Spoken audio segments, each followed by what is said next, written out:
ప్రతి ఒక్కరూ ఇంటి దగ్గర కూడా ఏ గొడవలు లేకుండా అంత పీస్ఫుల్గా ఇంటి బయట కూడా గొడవలు లేకుండా పీస్ఫుల్గా ముందుకు తీసుకెళ్తారు. అండ్ నేను కూడా మాట ఇచ్చాను నా తరపు నుంచి ఏ గొడవ ఉండదు అనేసి. సో ప్రతి ఒక్కరికి అలాగే దెబ్బ తగిలిన మీడియా మిత్రులకి అందరికీ సారీ చెప్తున్నాను. అలాగే మా అమ్మగారు హాస్పిటల్లో లేరు. మా అమ్మగారు నా ఇంట్లో మా వైఫ్తోనూ నా పాపతోనూ జలపల్లి ఇంట్లోనే ఉన్నారు. ఇప్పుడే ఒక రిపోర్ట్ చూశాను, ఇంటర్వ్యూ. మా అమ్మ హాస్పిటల్లో అడ్మిట్ అయి ఉన్నారని చెప్పారు. దయచేసి నా పాపను వాడారు, నా వైఫ్ పేరు ఇంక్లూడ్ చేశారు, నా పాప పేరు ఇంక్లూడ్ చేశారు. ఇప్పుడు మా అమ్మను అడ్డు పెట్టుకొని హాస్పిటల్లో ఉన్నారని అబద్ధ ప్రచారాలు చేస్తూ అడ్మిట్ అయి ఉన్నారని కన్న తల్లి మీద ఇలా చేయకండి, మీకు దండం పెడతాను. మాట్లాడుకునేదానికి నేను ఎప్పుడు సిద్ధమే. Thank you.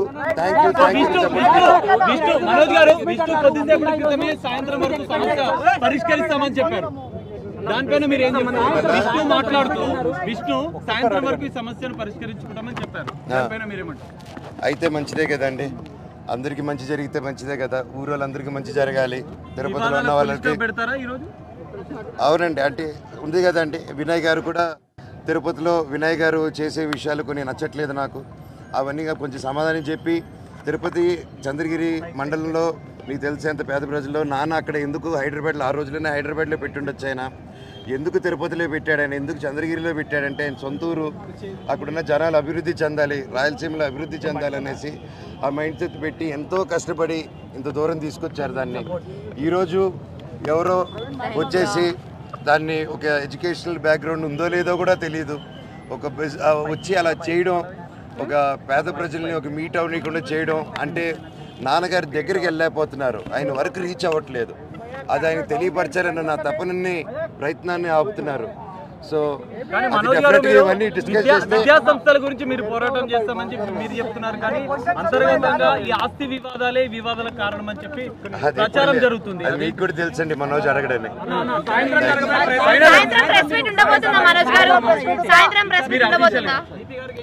తప్పకుండా అండి, కాకపోతే క్రౌడ్ గ్యాదరింగ్ ఉండకూడదు అన్నారు కొద్ది రోజులు.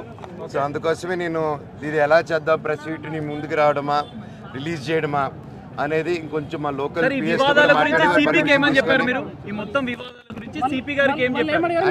సిపి గారితో ఏం డిస్కస్ చేస్తే డిస్కస్ చేయకూడదండి. నేను అఫీషియల్ గా వాళ్ళు చెప్తేనే కరెక్ట్. అర్థం కాలేదు,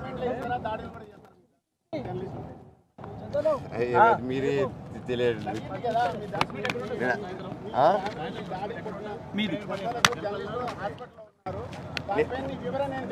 నేను ఇందాక మాట్లాడానండి, ఇప్పుడు మాట్లాడాను, మీకు వినిపించినట్లేదు, రికార్డ్ అయిందండి కెమెరాలో.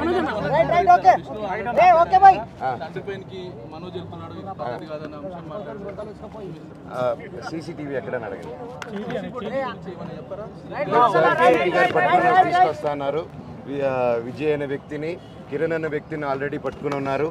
ఇప్పుడు విజయ్ అనే వ్యక్తిని కూడా పట్టుకుని వచ్చి ఇంట్రోగేట్ చేస్తున్నారు. ఈ మొత్తం వివాదానికి విష్ణే కారణం అంటారా? అంటే కుట్రలు జరుగుతున్నాయని చెప్పి మీరు ఆరోపిస్తున్న నేపథ్యం. మా నాన్న అయితే కాదండి, మా నాన్న దేవుడు. ఆయన ఈ రోజు ఏదైతే చూస్తున్నారు మీరు ఆయన అగ్రెషన్ కాదు.